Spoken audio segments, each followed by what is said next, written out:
بسم اللہ الرحمن الرحیم۔ السلام علیکم ورحمۃ اللہ وبرکاتہ۔ پیارے دوستو، ذرا تصور کیجئے ایسی جگہ جہاں سورج طلوع ہونے اور غروب ہونے کے درمیان صرف آدھا گھنٹہ ہو، یا ایسی جگہ جہاں 6 ماہ مسلسل دن اور 6 ماہ مسلسل رات رہتی ہو۔ تو سوال یہ ہے، ایسی جگہ 5 نمازوں کے اوقات کیسے ہوں گے؟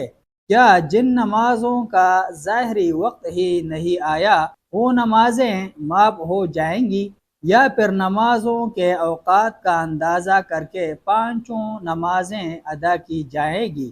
اس مسئلے کے بارے میں فقہائے احناف کے درمیان اختلاف بھی ملتا ہے، لیکن صحیح احادیث میں اس مسئلے کے حل کے لیے نہایت اہم رہنمائی موجود ہے۔ طویل الاوقات علاقوں میں نماز، ان مقامات پر جہاں بعض نمازوں کا وقت ہی ملتا ہو، مثلا آفتاب کے طلوع و غروب کے درمیان نصف گھنٹے کا فاصلہ رہتا ہو، یا 6 ماہ مسلسل دن اور 6 ماہ مسلسل رات رہتی ہو، وہاں ان نمازوں کا کیا حکم ہوگا جن کا وقت ہی نہیں آیا، جیسے قطبین یا ان کے قریبی علاقے ہیں؟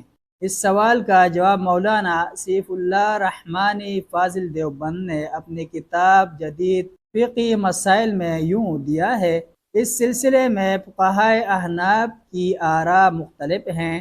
یہ اختلاف دراصل اس پر مبنی ہے کہ نماز کے لیے وقت کی کیا حیثیت ہے۔ ایک جماعت کے نزدیک اس کی حیثیت شرط کی ہے، اور شرط ہی مفقود ہو تو ظاہر ہے کہ وہ چیز واجب ہی نہیں ہوگی، اس لیے وہ ایسے مقامات پر ان نمازوں کو ضروری ہی قرار نہیں دیتے جن کا وقت ہی نہیں آیا۔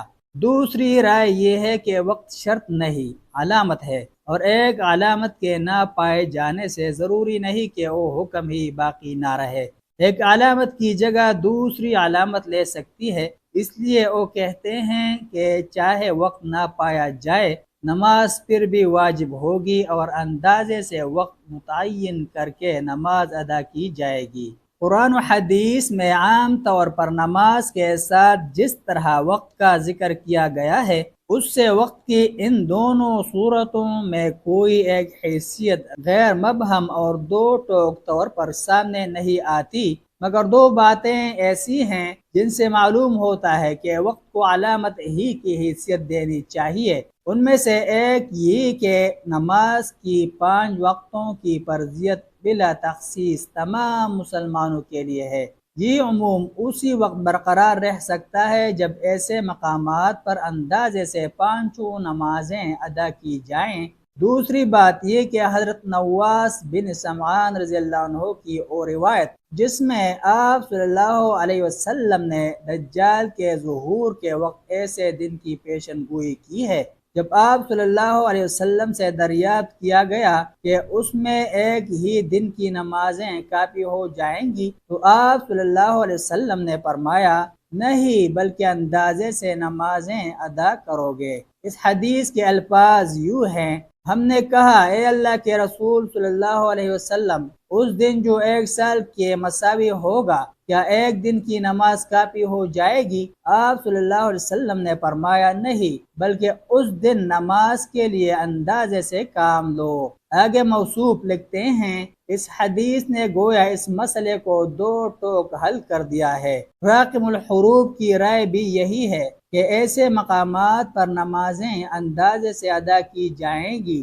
اور ہر 24 گھنٹے کو شب و روز تصور کر کے اوقات نماز کے درمیان جو فاصلہ ہے اس کا تناسب ملحوظ رکھتے ہوئے نمازیں پڑھی جائیں گی۔ شرح مسلم نووی میں اندازے سے کام لینے کی تشریح کرتے ہوئے لکھا ہے کہ فجر پڑھیں، اور جب طلوع فجر اور ظہر کے درمیانی وقت کا عرصہ گزر گیا تو ظہر پڑھے، اور جب ظہر و عصر کے درمیانی وقت کے مطابق عرصہ گزر گیا تو عصر پڑھے، پھر عصر و مغرب کے درمیانی وقت کا عرصہ گزر گیا تو مغرب پڑھے، اور اسی طرح عشاء، پھر فجر، پھر ظہر، پھر عصر، پھر مغرب، اور نمازوں کا یہ سلسلہ اسی طرح اندازے سے چلتا رہے گا یہاں تک کہ وہ دن ختم نہ ہو جائے۔